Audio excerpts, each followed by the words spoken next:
Every day we depend on biodiversity to keep us alive and healthy. But our world and the diversity of life it supports is under threat. Pollution, greenhouse gas emissions, draining of wetlands, water contamination, and other factors of modern life are damaging ecosystems at unprecedented rates and leading to worse health outcomes for humans. That being said, humans rely heavily on the built environment for their health. The air we breathe, the water we drink, and our mental health are all dependent on our surroundings. A growing number of designers have made the connection between green buildings and the environment. But what does it mean to be green? Most architectural projects today strive to at least be LEED certified by using sustainable materials or locally sourced recycled products, and by adding sustainable technology like solar panels and living walls. These green solutions are what Bill Reed would call issue-based approaches. Reed's article titled "Shifting from Sustainability to Regeneration" argues that green design solutions, such as environmental rating systems, allows a reduction in the damage caused by excessive resource use but neglects the existing ecosystems that inhabit the site. In other words, sometimes what appears healthy for the planet conflicts with what's healthy for people. For example, recycled building materials can contain a host of unknown toxic ingredients that were once deemed safe in their past architectural use. Reed suggests a growing practice called regenerative design that engages the continuous and healthy relationships with the environment, the building, and the people. It also acknowledges that there is an inherent desire that both the planet and humans have for natural systems. This characteristic of regenerative design is called biomimicry. Biomimicry looks to patterns found in the natural world as inspiration for how to design the built environment. In this video, we will discuss how the integration of natural processes in buildings can promote not only the health of our planet, but also the health of our people.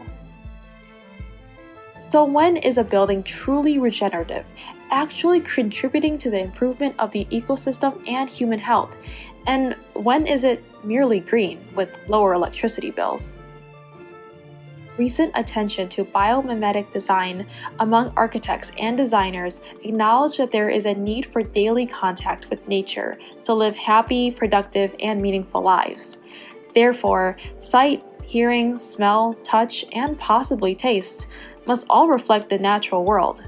Sensory cues can greatly impact one's experience in a building. The wrong sensory cues may suppress our inherent biophilic tendencies.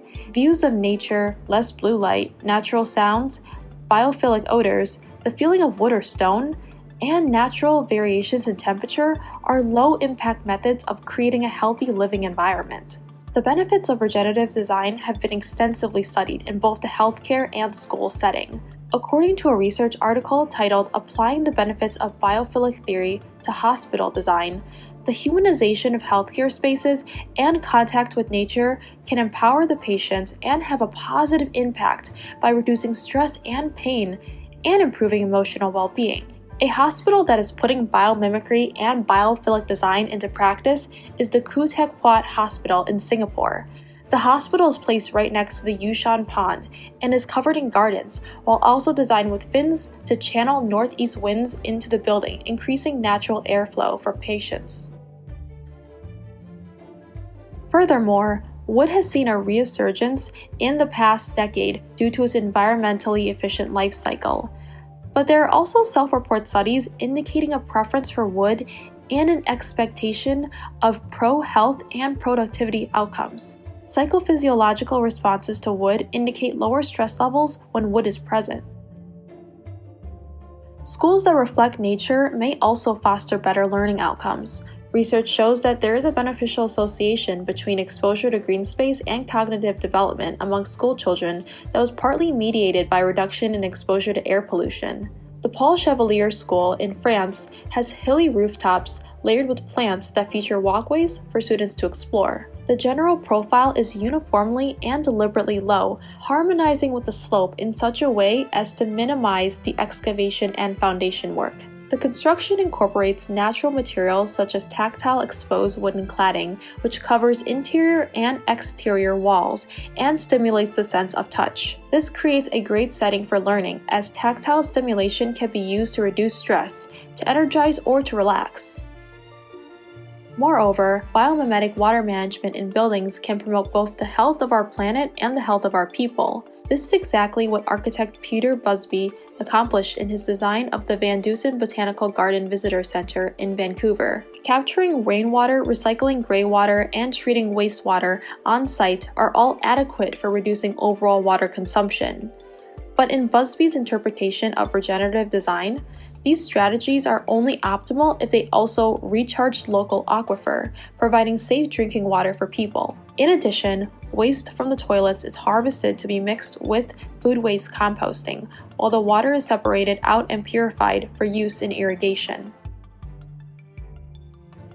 There is a neurological and physiological necessity to engage in the environment.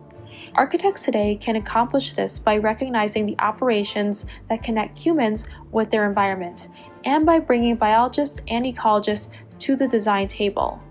Moreover, it is not enough for buildings to reduce their carbon impact, but they must also function like the ecosystem as well. By combining the attributes of regenerative design with biophilic and biomimetic approaches, the future of architecture will go further than just green building design in addressing human health and well-being, creating sustainable cities, and restoring the landscape.